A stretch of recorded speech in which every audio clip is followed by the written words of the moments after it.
when I set off to move from the grass field to the Beanfield, there was me and Ben, Taro, and Cosmic Martin, Postman John. As far as I know, nobody else. But by the time we were stopped, we had 2 extra women and babies, and a couple of other people that I hadn't actually seen get on the bus. But apparently they were arrested on it. I was sort of stopped that way, with the police coming up towards my left. I saw the ITN crew coming across at an angle. That's before the windscreen broke, and I was already stopped. And then they came up and they were all shouting, and they broke the door window first. Now there was a crash to my right, and there was 2 policemen. Well, I presume they were policemen anyway. Couldn't really tell. They had the riot suits on, the whole lot, visors down, gloves on, and pale blue scarves around their lower faces. Because that's the only bit that you can see. You know, the visor comes down to about their noses, and you can only see their chins when they've. And because the sun was against it, you know, it's just reflecting off the visors. And there are these pale blue scarves around the bottom half, so you couldn't actually see anything of a human person.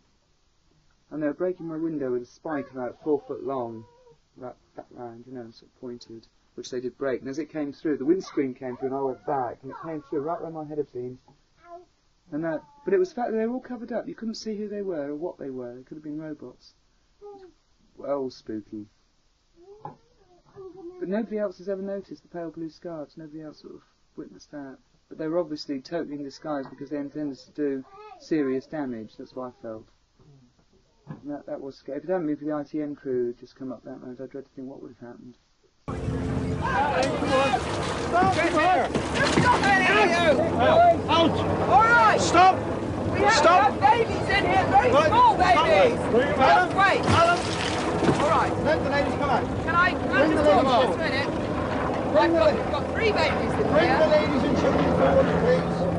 Officer number. No, I managed to hang on to my 2 kids. The 2 other mums with tiny babies, one of which was only 4 days old, were taken off somewhere else.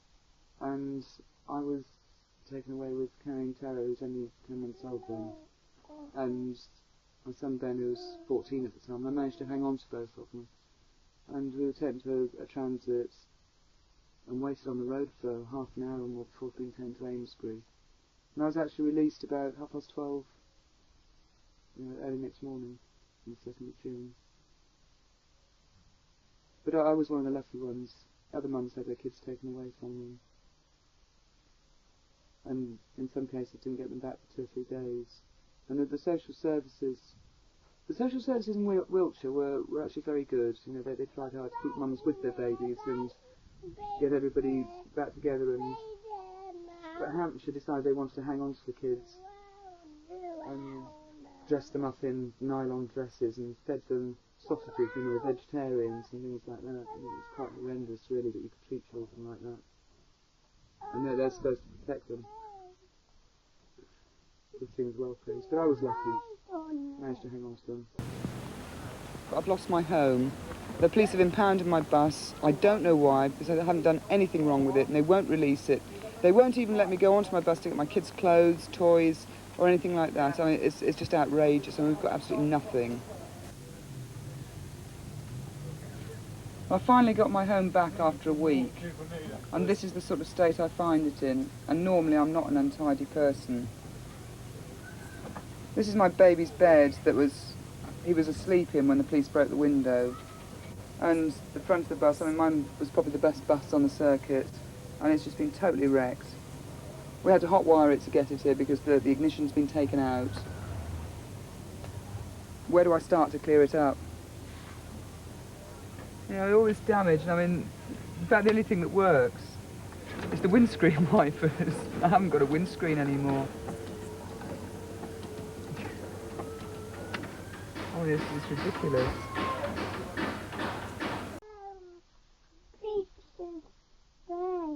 I'm taking Wiltshire Constabulary to court to try and right a wrong. As far as I'm concerned, the police did a very bad thing that day. They were very out of order and very unlawful. And some of the violence that I saw... You sit down, Tara. Some of the violence I saw, it was quite... I just don't know how to describe it. Horrific. That a policeman should be doing this. And we're taught to as fairly young children to trust policemen. You don't expect them to go battering you. You don't expect them to batter children. But they were that day.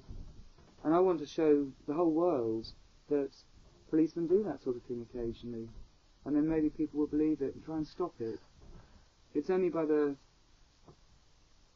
will of the general public that things like that can be stopped. And they don't just do it to us, they do it to lots of small groups. You know, anybody who's in a minority is going to get trashed one way or another, and this is wrong. And I want to show that one policeman do it, and then hopefully it'll get changed after that to stop them doing it. I think this is very important.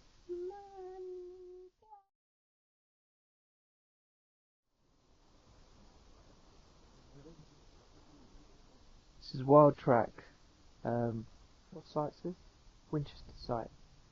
Yeah, Kingsworthy, Green Lane site, Wild Track, take one.